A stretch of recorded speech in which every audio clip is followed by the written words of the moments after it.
대원들은 이번 금요일에도 화재와 싸우고 있으며 이어지는 건조한 날씨가 대응을 더욱 어렵게 합니다. 통제된 소각은 에버글레이즈를 다시 초기 상태로 되돌리기 위한 것이었습니다. 연기가 서쪽에서 동쪽으로 불어가고 있었고 440일까지 갔다.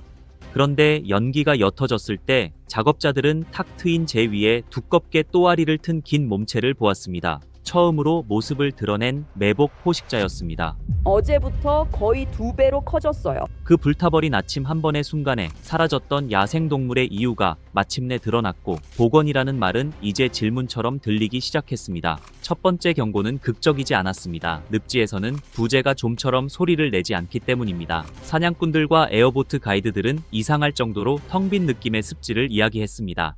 바람과 곤충의 윙윙거림은 여전했지만 마치 배경의 움직임이 낮춰진 것 같은 느낌이었습니다. 진흙둑에서는 라쿤의 발자국이 더 이상 보이지 않았습니다.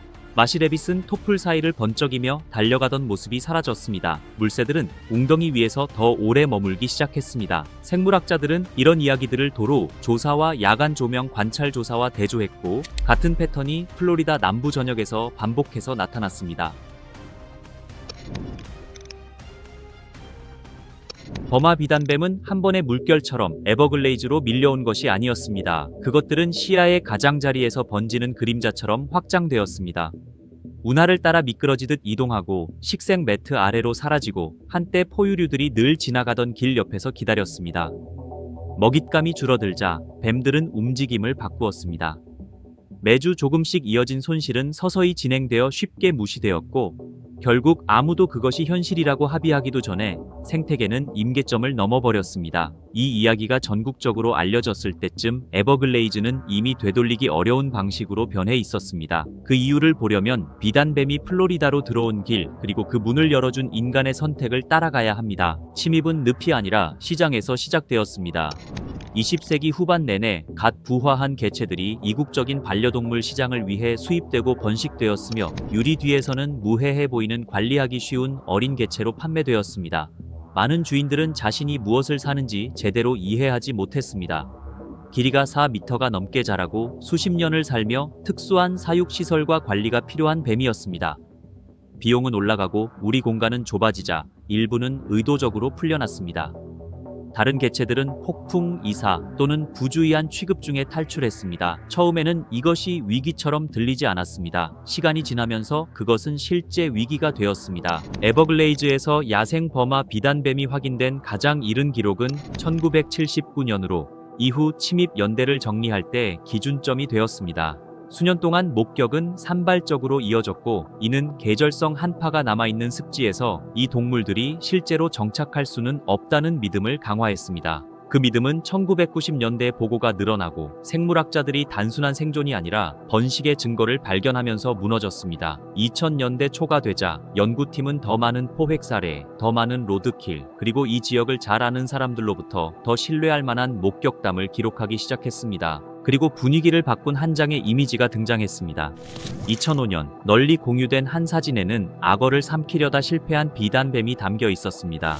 메시지는 분명했습니다. 이것은 길 잃은 반려동물이 아니었습니다. 에버글레이즈는 새나 작은 포유류뿐 아니라 대형 토착종까지 노릴 만큼 대담한 포식자를 지탱할 수 있었습니다. 그 순간부터 연구자들은 비단뱀이 존재하는지 여부를 묻는 것을 멈추고 이미 얼마나 멀리 퍼졌는지 그리고 번식이 모든 제거 노력보다 이미 더 빠르게 진행되고 있는지를 묻기 시작했습니다. 번식 개체군이 자리 잡자 에버글레이즈는 한때 이곳에 일상을 형성하던 동물들을 잃기 시작했습니다. 미국 지질조사국 유나이티드 스테이츠 지오로지컬 서베이과 여러 대학의 연구자들은 비단뱀 확산 이전과 이후의 포유류 관찰 기록을 비교했습니다. 심하게 침입된 지역에서는 중형 포유류가 거의 완전히 붕괴했다고 표현될 정도로 급격한 감소가 보고되었고 그 수치는 종종 약 90% 감소에 달했습니다. 이 숫자가 중요한 이유는 라쿤, 토끼, 그리고 주머니 쥐가 먹이망 속에서 먹잇감이자 청소동물의 역할을 하기 때문입니다. 이런 역할이 사라지면 늪지는 단지 더 텅 비어 보이는 것에 그치지 않습니다. 실제로 그 작동 방식 자체가 달라집니다. 그 포유류에 의존하던 포식자들은 먹이를 바꾸거나 영역을 떠나거나 결국 사라지게 됩니다. 쉽게 먹이를 얻을 수 없게 되면 보브캣의 개체 수는 줄어듭니다. 여우와 코요테는 제방과 경계 지역으로 몰립니다. 포식 균형이 바뀌면서 둥지를 트는 새들은 새로운 압박에 직면하고, 게다가 비단뱀은 포유류만 제거하는 것이 아니라 새도 직접 잡아먹습니다. 때로는 비단뱀을 죽이거나 먹기도 하는 악어조차도 이렇게 효율적으로 번식하는 개체군을 안정적으로 통제할 수는 없습니다. 그 결과 이 변화는 경관 전반에서 이동과 위험의 양상을 다시 써내려가는 연쇄 효과를 만들어냅니다. 비단뱀은 흔적마저 지워버립니다. 먹이를 통째로 삼키고 완전히 소화한 뒤 거의 아무 흔적도 남기지 않은 채 다시 은신처로 사라집니다. 그래서 장기 모니터링이 그 규모를 드러내기 전까지는 피해가 추상적으로 느껴질 수 있습니다. 하지만 그때쯤이면 회복은 이미 느리고 복잡한 과정이 됩니다. 포유류 복원은 단순히 뱀을 제거하면 동물이 돌아온다는 문제가 아닙니다. 에버글레이즈는 번식 개체군과 안전한 이동 통로를 다시 구축해야 합니다. 과학자들이 이를 구조적 변화라고 부르는 이유는 그것이 생태계의 일상적인 에너지 흐름 자체를 다시 배선하기 때문입니다. 그리고 에버글레이즈는 거의 모든 것을 숨깁니다. 이곳에서 비단뱀을 찾는 일은 마치 수백만 에이커의 위장 속에서 움직이는 밧줄 하나를 찾는 것과 비슷합니다. 톱풀 초원, 맹그로브 가장자리, 그리고 화렵수 해먹 숲은 겹겹의 은신처를 만들어냅니다. 이 지형의 상당 부분은 민감한 서식지를 훼손하지 않고서는 차량으로 접근할 수조차 없습니다. 심지어 숙련된 작업팀조차 팔길이 거리에서 뱀을 놓치기도 하는데, 비단뱀은 움직이지 않은 채 어두운 물속 배경에 완벽히 섞여 있을 수 있기 때문입니다. 이들의 사냥 전략은 대부분의 기존 수색 방식을 무력화합니다. 버마 비단뱀은 매복 포식자입니다. 오랜 정지, 그리고 갑작스러운 공격, 이들이 활발히 움직이는 시간대는 짧고 예측하기 어렵습니다. 물속에 잠긴 채 머물 수 있고 운하와 배수관을 따라 이동하며 비가 내린 뒤에는 뚜렷한 흔적도 남기지 않고 위치를 바꿉니다. 기온이 떨어지면 확인하기 어렵고 위험한 은신처로 숨어듭니다. 불, 뒤엉킨 뿌리, 빽빽한 갈대밭 같은 곳입니다. 이런 환경에서는 통제라는 말이 먼저 탐지의 문제가 됩니다. 결국 확실히 찾을 수 없는 것은 제거할 수도 없기 때문입니다. 전통적인 외래종 관리 방법은 이곳에서 고전합니다. 덫은 일부 개체를 잡지만 비단뱀은 학습하고 피하거나 더 작은 해충을 겨냥해 만든 장치를 그냥 지나칩니다. 독을 사용하는 방법도 현실적이지 않습니다. 거대한 압살뱀에게 효과가 있을 만큼 강한 독은 토착 야생동물, 반려동물, 그리고 사람에게도 위협이 되기 때문입니다. 조직적인 사냥은 개체를 제거하지만 제거 속도는 번식 속도를 거의 따라가지 못합니다. 암컷은 한 번에 많은 알을 낳고 부화한 새끼들은 넓게 퍼지며 늪지는 끝없는 은신처를 제공합니다. 뱀의 위치를 더 잘 드러낼 방법이 없다면 어떤 계획이든 결국 끝없는 소모전이 됩니다. 숨겨진 포식자를 속이기 위해 연구자들은 비단뱀의 번식 본능 자체를 무기로 활용했습니다. 연구팀은 성체 수컷을 포획해 라디오 송신기를 이식한 뒤 엄격한 모니터링 아래 다시 방사합니다. 기온이 오르고 짝짓기 철이 시작되면 수컷은 암컷을 찾기 위해 돌아다니기 시작하고, 그 움직임은 송신기를 통해 인간이 추적할 수 있는 신호로 바뀝니다. 목표는 한 마리의 뱀을 영원히 추적하는 것이 아닙니다. 그 수컷이 연구팀을 번식 개체들이 모여있는 곳으로 이끌게 하는 것입니다. 표식이 달린 수컷이 한 곳에 오래 머물면 생물학자들이 접근해 주변 식생을 조사하고 종종 근처에 있는 다른 비단뱀들을 발견합니다. 특히 중요한 표적은 암컷입니다. 큰 암컷 한 마리를 제거하면 수십 마리의 새끼가 추가로 태어날 수 있는 한 번의 산란을 막을 수 있기 때문입니다. 이 방법이 효과를 발휘하면 가치 높은 제거 성과를 낼 수 있고, 이동 경로, 서식지 이용, 계절적 패턴에 대한 데이터도 축적되어 이후의 탐색 작업을 더 정교하게 만듭니다. 이 접근법은 널리 유다뱀, 주다스 스네이크 기법으로 알려져 있으며 그 한계도 분명합니다. 숙련된 포획팀과 수의학적 지원이 필요하고 혹독한 지형에서 긴 시간을 보내야 합니다. 또한 이 방법은 에버글레이즈 전체에 깔끔하게 확장 적용되기 어렵습니다. 표식이 달린 뱀이 죽거나 송신기를 잃어버릴 수도 있고, 사람이 접근하기에는 너무 위험한 지역으로 이동할 수도 있습니다. 최상의 상황에서도 이것은 정밀한 도구일 뿐 개체군 전체를 해결하는 방법은 아닙니다. 그래서 관리당국은 더 높은 확률로 뱀을 드러나게 할 방법을 계속 찾았고, 그 과정에서 다시 불에 주목하게 되었습니다. 불은 은신의 규칙 자체를 바꾸기 때문입니다. 불은 에버글레이즈의 일부였습니다. 번개는 우기 동안 불을 일으켜 토풀 사이로 천천히 번지는 화재를 만들고 죽은 줄기를 정리하며 영양분을 순환시키고 새로운 식물이 자랄 공간을 열어줍니다. 현대에 계획된 통제 소각은 엄격한 기상 조건, 지도에 표시된 구역, 그리고 불길이 경계를 넘지 않도록 배치된 작업팀을 중심으로 이루어집니다.